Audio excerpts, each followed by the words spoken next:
Hey guys, what's up? What's going on out there this afternoon? Brent Abel here at WebTennis.com, a live version today of the Tennis Mindset Project. Hope you're having a great day wherever you are. It is a roasty, toasty day here in the Southern California desert. We're hitting 95 today, but absolutely love it. Great day to go out and train. Got out early this morning for about a 75-minute hit from 9 to 10:15, and then a little recovery. Went back out for another good solid 75 minutes this afternoon, noon to 1:15. So all good. And just I just love to work out. A couple times a day on these really nice hot days. Always a good gusher. Look, guys, what I've got for you today is I'm titling it "Shot Choice Clarity Starts Here," and what I'm going to get into is that I'm traveling starting tomorrow, which is Thursday. Hey, Mark, welcome back again.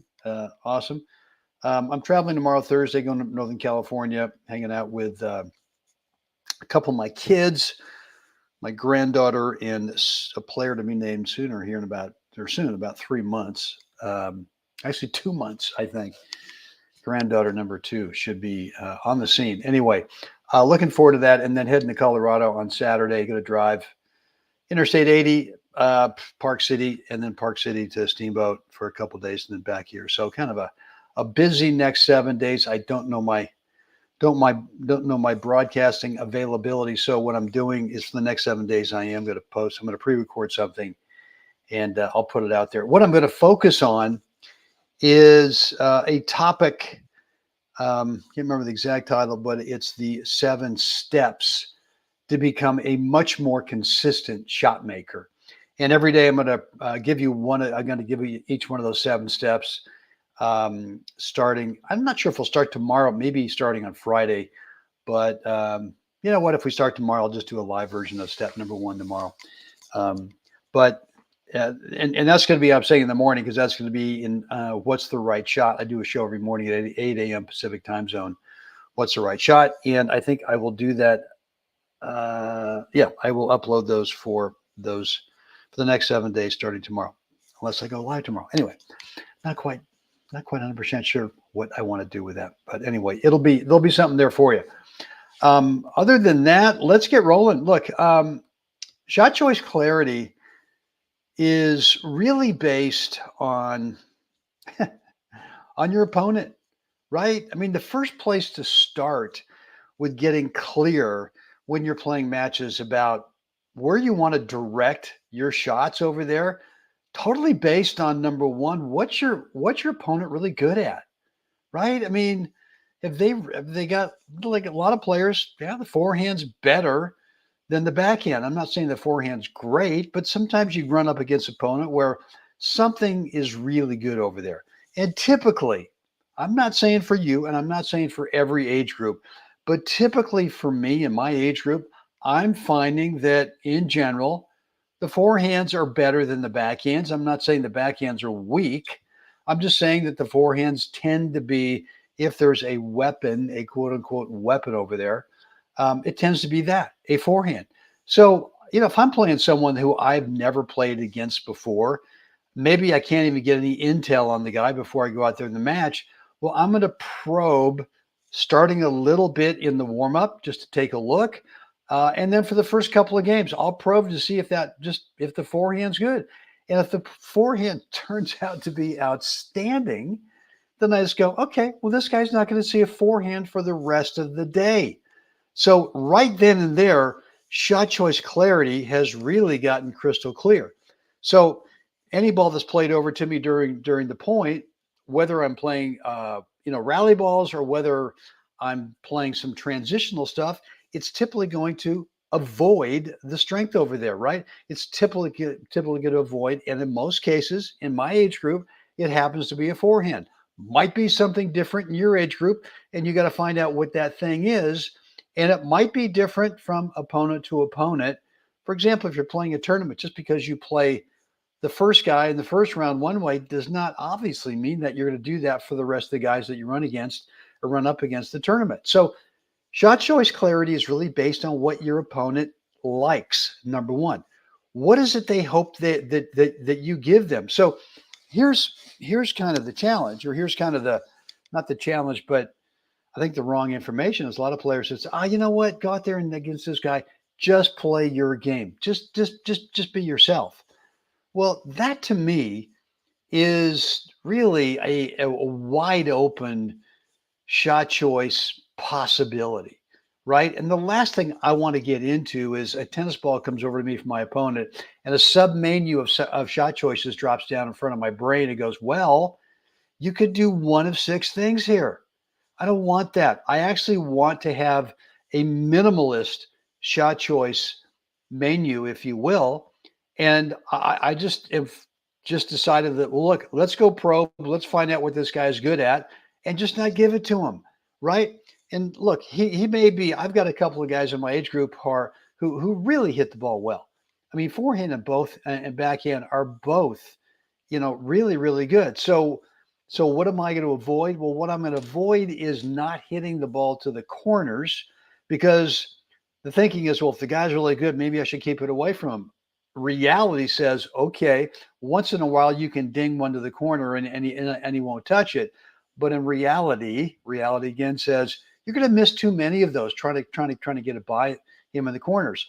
And so what happens is you hit it to a corner, the guy goes over there and just loves the geometry of looking at the court from either a forehand or a backhand that they're about to play, and the court just looks bigger to them, right? So I've just learned over the years, if I'm playing someone who loves to hit the ball big on both sides, well, then I'm just playing it right up the middle. I'm going to just serve it not on a platter, but I'm going to hit a high quality ball, whether it's a forehand, whether it's a backhand, and play it right up the middle and just say, look, if you want to go for it with limited angles.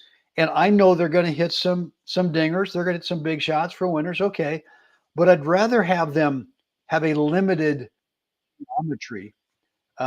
And so that's one of the shot choice clarity things that I've got, right? They don't have a weakness. Okay, let's play it right up the middle. Maybe their weakness, not a weakness, but maybe their non-weapon is they move great from side to side, but they don't move so great up and back. Well, how do I know that? I have to probe. I got to find out, right? Most players move better side to side than they do move up and back. So I'll have to probe, and might discover along the way that, hey, I'm finding out the guy doesn't like to run forward for drop shots. Okay, so I'll start giving him a steady diet of that, right? I'll start to disguise the dropper with either the backhand, underspin, backhand drive over to the weaker ground stroke, and or if they're great on both sides, I'll play it right up the middle, right? And then disguise the drop shot, maybe on the second one or the third one or whatever. Maybe the guy's not super fit. He's got great looking forehand and backhand. He moves well side to side, and he seems to be getting a few of my drop shots. But you know what? I can tell he's not in great shape. You can just look at him and see he's not in great shape. You know what I'm talking about. And so let's see how long we can keep this guy out here before he starts to look for the exit in the points early and starts to misfire, right? Starts to go for it. Will he hit a few? Sure, he'll hit a few winners, but he's going to start looking for the exit because he's not in great shape. He's not fit. He hasn't done the work to stay out there if he needs to for 2.5, 3 hours, if that's what it takes, right? So now shot choice clarity becomes, all right, let's not us look for the exit too early. Let's go ahead and let me get this one website out of my. Anyway, so shot choice clarity for me initially is based on that guy over there, right? In singles, in doubles, maybe they like to stay back, right? One of them likes to stay back. We see this a lot, right? So why would I play a shot if they want to stay back? That tells me they don't want to be up at net for whatever reason, right? But so what do? Well, for me, I don't return deep. I volley short. I make them come in and get in the part of the court that they don't want to be in.